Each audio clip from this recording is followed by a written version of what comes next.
Perkenankan saya memberi nasihat singkat pada saudara-saudara saya di Polda Metro Jaya yang telah menetapkan 8 orang tersangka berkaitan dengan tudingan bahwa ijazah Jokowi itu palsu. Pihak Polda Metro telah mengekspos banyak pasal-pasal dari hukum pidana kita yang berkaitan dengan pencemaran nama baik Jokowi. Seorang teman mengatakan, bagaimana bisa mencemarkan nama Jokowi, wong namanya sudah sangat tercemar. Dalam pada itu, saya menganjurkan teman-teman di Polda Metro Jaya supaya meluangkan waktu barang 5-6 hari untuk apa? Untuk membaca buku putih karya trio Roy Simon Tifa setebal ini 700 halaman persis. Ini buku putih tentang Jokowi. Menurut saya ini seperti tesis PhD program untuk meraih PhD di kampus-kampus ternama. Misalnya ini diterjemahkan dalam bahasa Inggris. Ini bisa menjadi contoh sebuah disertasi yang sangat bagus karena sangat lengkap, betul-betul sangat lengkap. Jadi Mas Polda Metro, tolong ini dibaca juga supaya Anda ini tidak kemudian ambil kesimpulan meloncat, sementara kenyataannya memang Pak Jokowi itu nggak punya ijazah. Kalau punya kan ini loh ijazah saya, selesai. Nah karena itu saya ingin memberikan nasihat, boleh, masukan boleh ya, kepada teman-teman polisi dari Metro Jaya.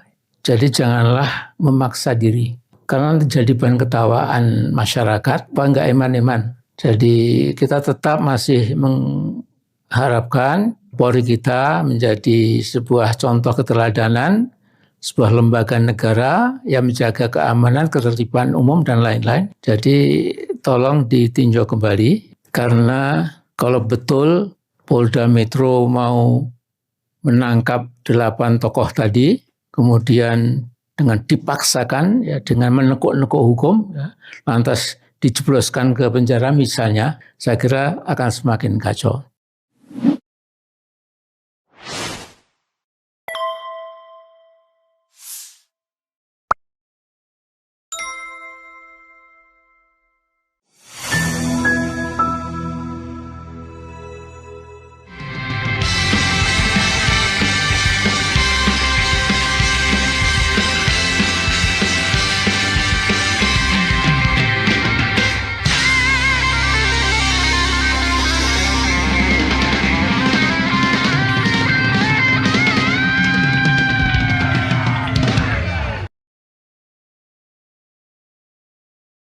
Lihat dan terasa dengan jelas bahwa borok-borok politik Jokowi memang harus kita bersihkan sebersih mungkin dari bumi Indonesia lewat proses dejokowisasi. Nah, Jokowi yang tidak punya ijazah SD dan SMP yang otentik ternyata mampu merobek-robek wajah demokrasi Indonesia. Perlakuannya pada konstitusi secara ugal-ugalan, juga hobi ganasnya membuat utang luar negeri seenaknya sendiri, prestasinya dalam memecah belah bangsa, juga kesuksesannya berbohong dan menganggap bangsa Indonesia sebodoh dirinya, tidak ada yang bisa mengingkari. Itulah saudara Jokowi. Nah, kegegabahan dan kekonyolan politiknya tercermin dalam memaksakan perpindahan ibu kota kita dari Jakarta ke Kalimantan Timur, tepatnya di Kabupaten Penajam Pasir Utara. Saudaraku, memindah ibu kota Indonesia, negara terbesar nomor 4 di muka bumi, dilakukan secara serampangan, sekedar refleksi keinginan pribadinya yang sempit dan picik. Nah, menghadapi Jokowi yang punya berbagai fantasi dan halusinasi kampungan memang tidak mudah. Jokowi berhasil menginjak-injak demokrasi kita dengan segala cara. DPR, DPD, MPR sudah dikooptasi secara brutal supaya bersikap seragam tunduk pada Joko Widodo. juga lembaga tinggi semisal Mahkamah Agung, Mahkamah Konstitusi, KPK ditundukkan untuk memfasilitasi ambisinya untuk menjadikan anak-anaknya yang masih ingusan bisa melambung ke posisi puncak. Yang bungsu dipermudah untuk mengkudeta sebuah partai dan supaya bisa jadi gubernur di Jawa Tengah dengan segala cara. Kemudian si menantu diupayakan by all means at all cost supaya jadi gubernur Sumatera Utara. Semuanya dikerjakan tanpa malu. Mungkin memang sudah lama rasa malu itu sudah mati dalam diri Jokowi. Saudaraku yang saya hormati sebangsa setanah air, jadi kesalahan fatal yang dilakukan Jokowi dengan sadar adalah kemauan Jokowi memindahkan ibu kota Jakarta ke IKN Nusantara di Kalimantan Timur, dan alasannya adalah melanjutkan gagasan Bung Karno pada akhir 1940-an.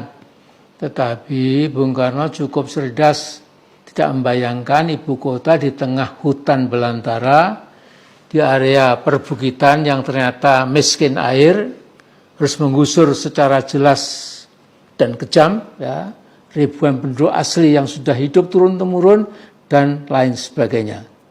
Nah, karena itu keterbatasan akal dan juga keterbatasan budi saudara kita Jokowi memaksakan kehendaknya untuk memindahkan ibu kota supaya ada legacy yang diwariskan bahwa dialah presiden yang berhasil memindahkan ibu kota Jakarta.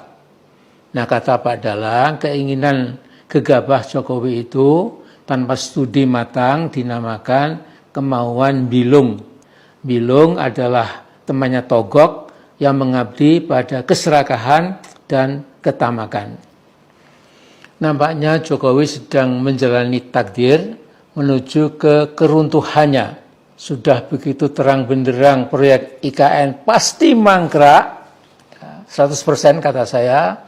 Masih saja Jokowi mereka-reka membayangkan IKN tidak harus berhenti, harus lanjut. Maka terbitlah Perpres nomor 75 tahun 2024 tentang percepatan pembangunan IKN Nusantara yang ditandatangani 11 Juli kemarin. Nah, di situ ditandaskan lagi bahwa orang asing boleh memperoleh hak guna bangunan selama 190 tahun. Hakikatnya Jokowi sedang menjual tanah Indonesia ke pihak asing. Saya kira segera saja saya menyimpulkan usulan saya. Tidak keliru kalau saya berkata Jokowi betul-betul emoh, tidak rela kalau dia tidak bisa lagi mengatur-atur Indonesia. Yang segala kelicikan, keculasan, dan ambisi kekuasaannya yang belum kelihatan mereda, maka orang ini harus kita waspadai 24 hours around the clock. 24 jam sehari semalam harus diwaspadai terus. Put him in the spotlight day in, day out. Letakkan dia di spotlight, ya pagi, ya malam, ya siang, ya sore hari. Jadi kita perlu ingat juga Jokowi itu masih punya banyak pengikut diehards. Tetapi yang tersisa sekarang tertinggal yang bodoh-bodoh. Ya. Diehards yang pandai berargumen dengan baik karena punya akal, kini sudah meninggalkan Jokowi. Saya kira semuanya. Yang tersisa saya lihat tinggal yang bodoh-bodoh, yang pentalitan, jungkir balik sambil ketawa-ketiwi menertawakan dirinya sendiri. Nah, saudaraku, asalkan Jokowi diwaspadai terus di dalam maupun di luar negeri, di Colomadu maupun di kota lain, around the clock, diawasi terus, tidak bakal Jokowi dapat membuat rapat-rapat gelap. Jangan pernah ragu mengambil kebijakan de-Jokowisasi, de-Jokowization, atau de-Jokowization demi masa depan bangsa dan negara Indonesia yang lebih baik, yang lebih menjanjikan di bawah naungan Allah Subhanahu wa taala yang Maha Pengampun. Insyaallah Indonesia jadi baldatun thayyibatun wa rabbun ghafur. Saya tambah sedikit, jadi Jokowi kadang-kadang aneh, sekian waktu yang lalu dia bicara menggebu-gebu, awas jangan sampai pergantian pimpinan nasional menimbulkan turbulensi politik. Saya kira kita semua tenang kok ya, tidak ada yang kacau balau dan penelitian seperti turbulen itu. Ya tidak ada Mas Jokowi. Jadi Anda tenang saja. Kemudian saya yakin di negeri yang kita cintai ini akhirnya keadilan akan jadi tegak, kemudian kezaliman, kebohongan, kelicikan, tipu-tipu akan terkalahkan secara sunatullah. Assalamualaikum warahmatullahi wabarakatuh. Assalamualaikum warahmatullahi wabarakatuh. Sobat RH sekalian, jumpa lagi kita di channel yang keren ini. Keren cadas. Ya Sobat RH sekalian, ada hal yang menarik ya yang disampaikan Amin Rais mengenai dejokowisasi ya. Bagaimana kita menghapuskan jejak Jokowi sebagai pemimpin. Kalau saya dimintain komentar iya dan tidak lah. Yang baik kita bilang baik, yang buruk kita bilang buruk. Ya, yang baik kita bilang baik, yang jahat kita bilang jahat. Nah persoalannya memang bagaimana kita menempatkan Jokowi dalam spotlight. Tadi kan dia bilang apakah dia presiden yang berhasil, apakah presiden yang gagal atau bagaimana. Karena kita harus objektif. Kalau dilihat maraknya pembangunan ya oke lah. Ya ada jalan tol, pelabuhan dan lain sebagainya. Tapi persoalannya adalah fundamental kehidupan kita berbangsa dan bernegara itu ya tersayat-sayat bahkan sobek ya, di era pemerintahan Presiden Jokowi. Jadi kalau kita misalnya bicara mengenai semua aspek ya, politik, ekonomi, sosial, ya, itu hukum itu menunjukkan hal yang luar biasa buruknya. Tapi hebatnya Presiden ini mampu bertahan 10 tahun. Dengan pendukung-pendukung fanatiknya. Bahkan bisa menempatkan putranya sebagai pengganti. Nah itu saya terus terang itulah hebatnya Jokowi. Sampai terkagum-kagum kita. Harusnya kan lame duck office. Ya, kenapa dia begitu hebat bisa mempengaruhi pemilih misalnya.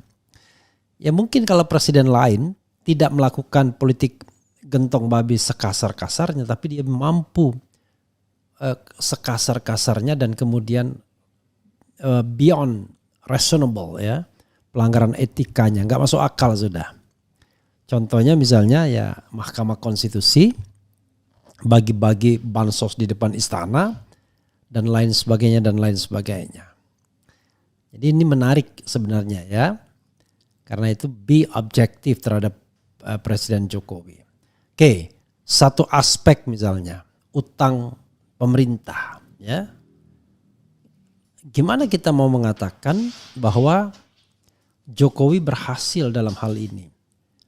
Utang itu meningkat drastis ketika SBY mengakhiri masa pemerintahannya, utang 2.600. Sekarang Jokowi lebih dari 8.000. Padahal 2.600 itu bukan hanya utang SBY.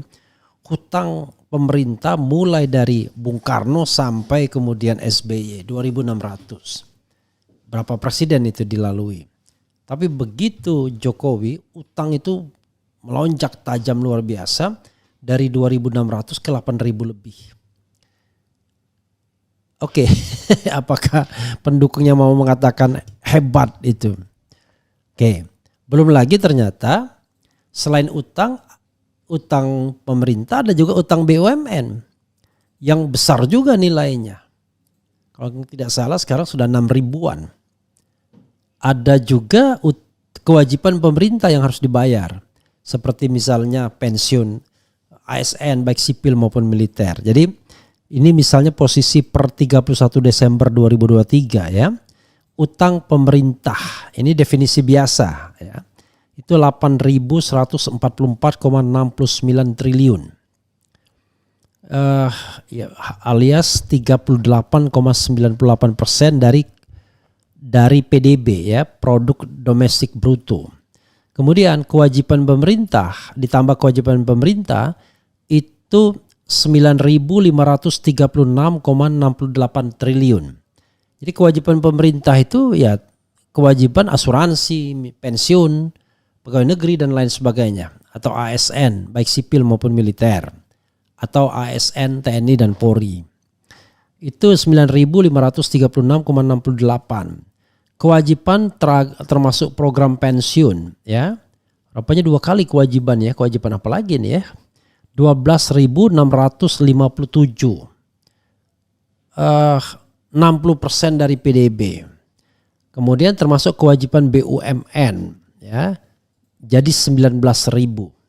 Jadi kewajiban BUMN itu sudah 6.000-an juga. Jadi 93,37% dari PDB. Dan ini pernah di-raise juga kan oleh Misbahun dari Partai Golkar. Sebelumnya PKS kalau tidak salah. Nah, jadi ini kan menarik sobat era sekalian bahwa ada satu soal yang memang bermasalah. Pertanyaannya adalah kan utang itu digunakan untuk pembangunan. Iya, tetapi masalahnya adalah pembangunan yang dilakukan makin tidak efektif dan tidak efisien karena berbiaya mahal jadinya pembangunan di era pemerintahan Presiden Jokowi, sebagaimana pernah disampaikan Faisal Basri. Itu satu aspek ekonomi. Aspek politik kita lihat bahwa demokrasi cenderung tidak sehat di masa pemerintahan Presiden Jokowi. Ya, demokrasi kecenderungannya adalah monolitik, atau kalaupun misalnya ada diferensiasi pembelahan yang tidak produktif ya, cebong, kampret dan lain sebagainya antara pro dan kontra Jokowi saja. Jadi tidak ada hal yang lebih cerdas misalnya dibandingkan pemerintahan sebelumnya. Karena itu suasana politik menjadi suasana yang tidak produktif untuk berpikir. Belum lagi kemudian kecenderungan untuk munculnya kekuasaan yang otoriter kembali. Otoritarianisme, termasuk misalnya undang-undang yang memberikan keleluasaan bagi TNI Polri untuk aktif lagi di jabatan-jabatan non TNI dan Polri misalnya. Di bidang sosial, wah keterpecahan luar biasa di masyarakat kan. Jadi ya itu saya bilang, imbas politik seperti itu ya di masyarakat juga tidak produktif. Ya, mendukung dan tidak mendukung Jokowi cuma sekedar apa ya istilahnya, hal yang kemudian orang bisa diidentifikasi mendukung atau tidak mendukung Jokowi. Kan parah jadinya. Di bidang hukum ya, apalagi penegakan hukum tidak berjalan sesuai dengan yang kita inginkan.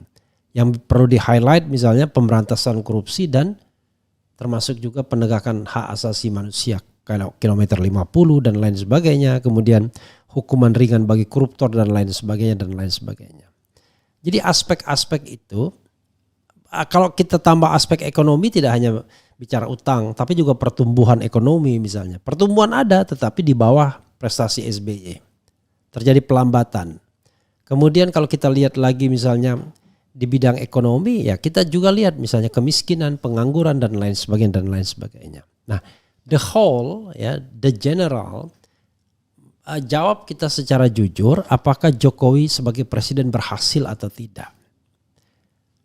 Maka saya mengatakan susah untuk mengatakan dia presiden yang berhasil selama 10 tahun ini. Kalau penilaian pribadi saya.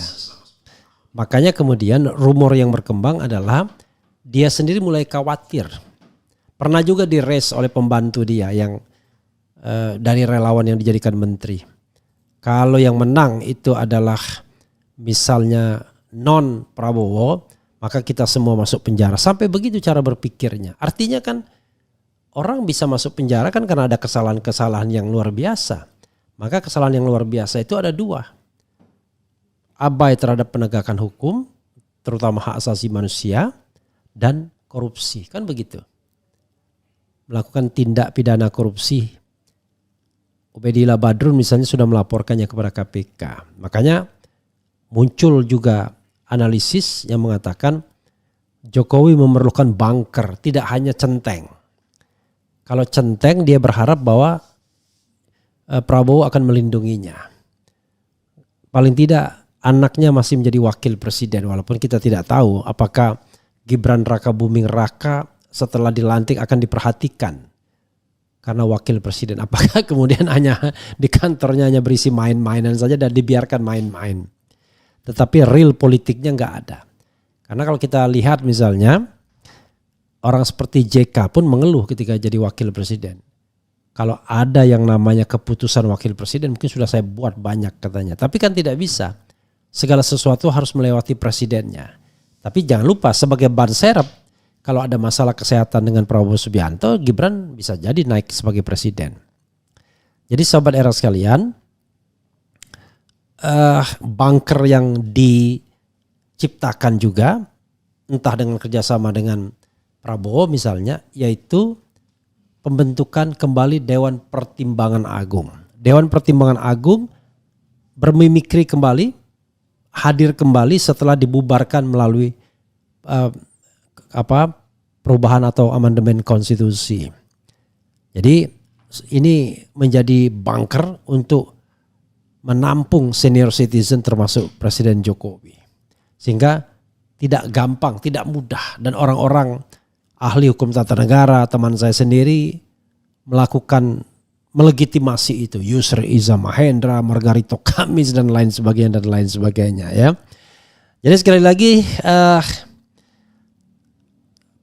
yang dilakukan Presiden Jokowi pasti ada baiknya, tapi in general saya kira dia presiden yang gagal ya untuk membuat Indonesia maju dalam segala bidang, terutama bidang-bidang mayor seperti politik, ekonomi, sosial dan hukum ya.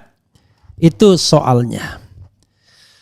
Oke, coba kita bacakan komentar sobat RH sekalian ya. By the way, kita sudah buka fitur join ya. Jadi kalau sobat RH sekalian ingin eksklusif silakan join di RH Channel. Ya, nanti barangkali ada beberapa hal yang khusus kita berikan kepada mereka yang join saja. Ya, tapi kita akan lihat ke depannya bagaimana ya. Sobat, coba kita bacakan komentar sobat era sekalian terkait dengan hal ini ya. Tema ini. Dan jangan lupa nonton Said Didu ya, part 3. Merdekanya Said Didu sebagai manusia merdeka, pensiun dini dari ASN karena ingin bebas, dukung Anies di Pilpres dan tentu saja Pilgub, mulai bimbang dengan Prabowo, kritis tanpa mau berpartai. Jadi orang dulu melihat Prabowo sebagai sosok yang idealis, berharap banyak, tapi sekarang mulai ragu. Habil Marati mulai ragu, Said Didu mulai ragu. Jadi orang-orang yang dulu pernah mendukung Prabowo ya. Jadi banyak orang yang sekarang mendukung Anies dan yang dulunya mendukung Prabowo. Ya. Karena memang tidak ada pilihan lain. Dan mereka tidak menyesal juga mendukung Anies Baswedan. Karena mereka menganggap bahwa itulah mendukung orang yang terbaik ya. Kemudian susah ya. Bapak reformasi kenapa nggak bergerak kayak 98? Masa masih Amin Rais juga ya, mestinya kita lah. Tapi yang namanya reformasi kembali itu harus ada momentum yang kadang-kadang kita tidak tahu apa triggernya ya. Harus ada pemicunya ya. Luas Jakarta cuma 700 km persegi, kenapa kok nggak dipindahkan ke yang terdekat? Di Jawa banyak banget kabupaten yang luas di atas 3.000 km persegi yang masih kosong yang bisa dibuat ibu kota. Saya nggak paham bagaimana cara pikirnya Jokowi ya. Yang jadi masalah bukan soal nggak paham. Kalau ada hidden agenda bagaimana? Mendekatkan dengan Tiongkok misalnya. Kalau ditarik garis jauh lebih dekat jangan-jangan. Jadi persoalannya sobat hera sekalian, kalau ada hidden agenda dan ternyata he is an agent of another country kan kacau jadinya. Itu yang harus kita pahami ya.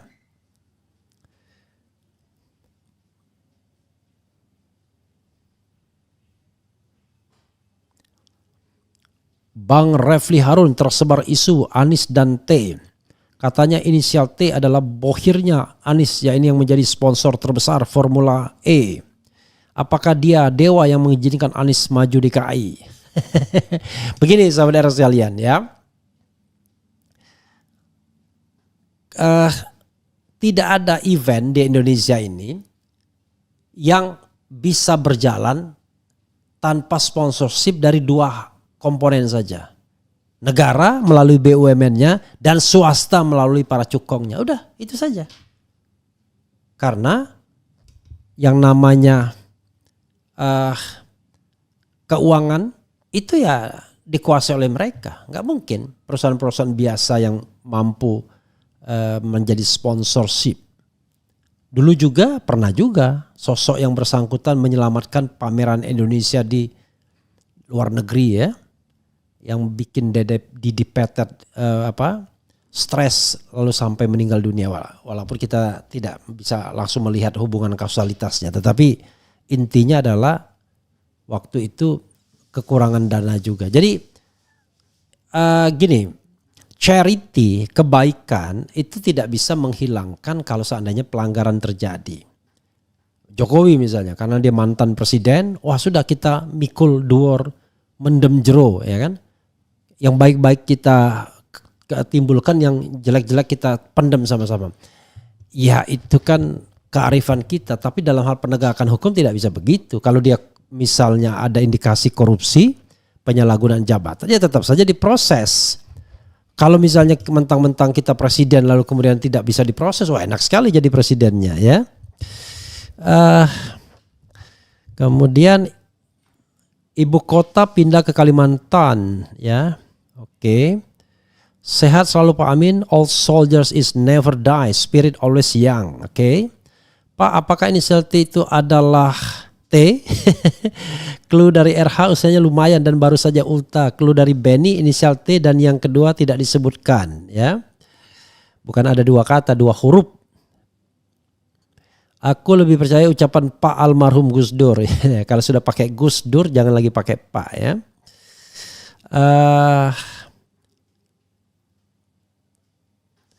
Cabut bang omongan RH tentang Jokowi berhasil bangun infrastruktur.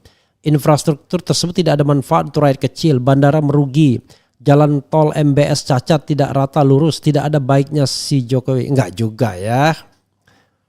Kita jangan terlalu berlebihan lah ya. Tetap aja ada pembangunan infrastruktur itu. Kita juga merasakan jalan tol itu. Mungkin tidak mulus, tapi paling tidak kita merasakan itu ya. Cuma masalahnya adalah betul kata Anda, apakah infrastruktur tersebut bisa membuat barang dan jasa itu lebih mudah dan lebih murah, kan begitu. Itu sobat saudara sekalian ya. Karena sudah ini selanjutnya tinggal dilihat saja ya komentar-komentarnya karena sudah isya dan sudah azan. Itu saja saudara sekalian. Wassalamualaikum warahmatullahi wabarakatuh. Keren cadas. Cia.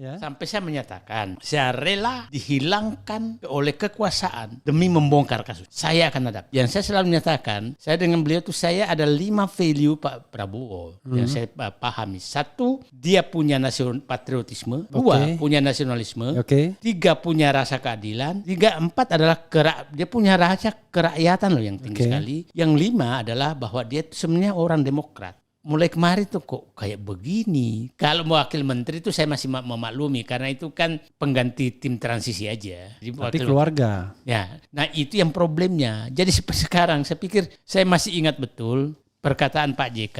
Apakah ini politik sayang anak, sayang keluarga? Apakah negara ini akan bubar dengan politik sayang keluarga? Karena semua sudah begitu.